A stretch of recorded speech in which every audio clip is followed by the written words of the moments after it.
Alright, here's my video response to your video. For the most part, you hit the nail on the head about this pay-per-view. There's a couple places where I kind of disagreed with you. One of them is your analysis of the Sheamus Triple H match. Unlike you, I can't give Sheamus total praise because he was in the ring with Triple H, a man who can make anybody look good. I mean, I can't really remember a horrible Triple H match in recent memory. I mean, you can say what you have your opinion. I mean, I know that you said, you're a huge Triple H fan. I mean, even you can say that there's not been many bad Triple H matches. I don't know of any. So he's in the ring with Triple H. It was just like I think like Shawn Michaels, Stone Cold, and you go even back to The Rock, where these were wrestlers who they didn't have bad matches, and it didn't matter who was in the ring with them because they were just that good. I mean, many people don't necessarily care for Triple H, unlike me and you, but we give the man his due. He performed day in, day out. Also, if the rumor's true, I mean, he's been performing with a bad neck. And I've had a stiff neck, and I can't go to class and learn. I don't want to do anything when I got a stiff neck, but he goes out with a bad neck, and he is performing for us. So I think we should cut him a little slack on that. Also, Triple H and Sheamus, they're good friends. I mean, Sheamus is basically being groomed to be the next big thing by Triple H and also by Shawn Michaels. If you remember, Shawn Michaels went up to him just before Shawn Michaels left and said, hey, it's time for you to step up. So they've crowned him basically the future. So he's got a little bit of that pressure still on him. And I agree with you when I said that once he dropped the belt, that pressure sort of dropped. And I think that was a good thing for him to, he got that experience now. Now he could just basically wreak havoc, and he doesn't have to have a title to do so. So I can't call Sheamus the real deal like you did until I see him in a match with someone who can't carry a match, and he makes it look good, someone like Batista.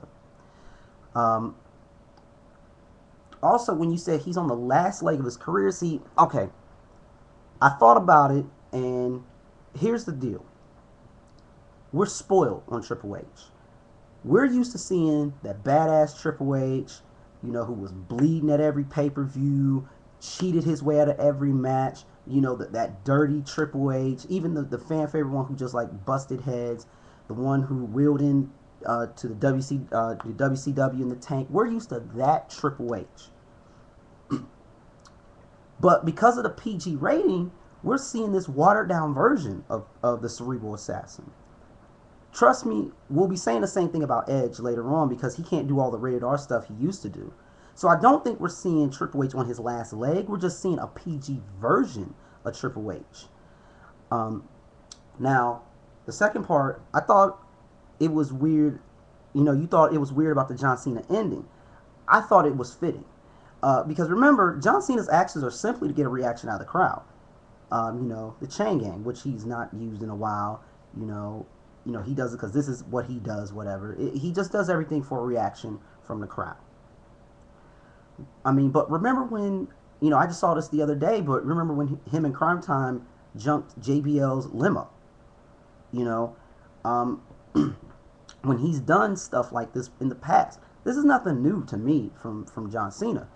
Pretty much what the ending showed me was that simply John Cena pulled a fast one over Batista. No more, no less. And to me, the storyline has always been that Batista's claim that when he gets in the ring with John Cena, bad things happen. Then before WrestleMania, John Cena couldn't pull off a victory until WrestleMania. Okay? Then after that, Batista was saying, oh, it was just a fluke. It was just a fluke.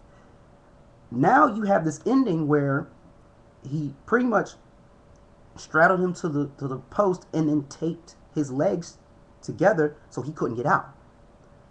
What this ending does clearly, is it does two things. You can continue this storyline because Batista could say, you truly didn't beat me. You had to sit there, you needed help from duct tape to beat me. That's number one. And then number two, if the rumor's true that Batista's leaving, basically you just had a fun ending with two athletes who have very questionable technical wrestling abilities and are basically subpar wrestlers at best. Yes, I said it. John Cena is subpar wrestler. I said it. I'll say it again. all he has is appeal to the teenagers. The one that's the demographic that WWE goes for anyway. So that's all that he went for. So, but that's what I had. Other than that, I think you hit it right. I think you hit the nail on the head. Um, Very kind of boring pay per view, but they've always been kind of boring after WrestleMania. I think because wrestlers are kind of tired. They always put on good shows at WrestleMania.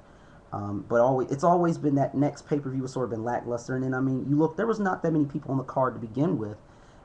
So you mean you got to look at it. This is right after WrestleMania, and also half the wrestlers were stranded over in Ireland last week. So for the most part, I mean, you know, it was not a blockbuster performance. There's nothing really about this pay per view that we'll remember 5 or 10 years later. But you hit it right on the nail on the head, and it's just I can't wait for the next one to see what we can talk about. But keep doing what you do.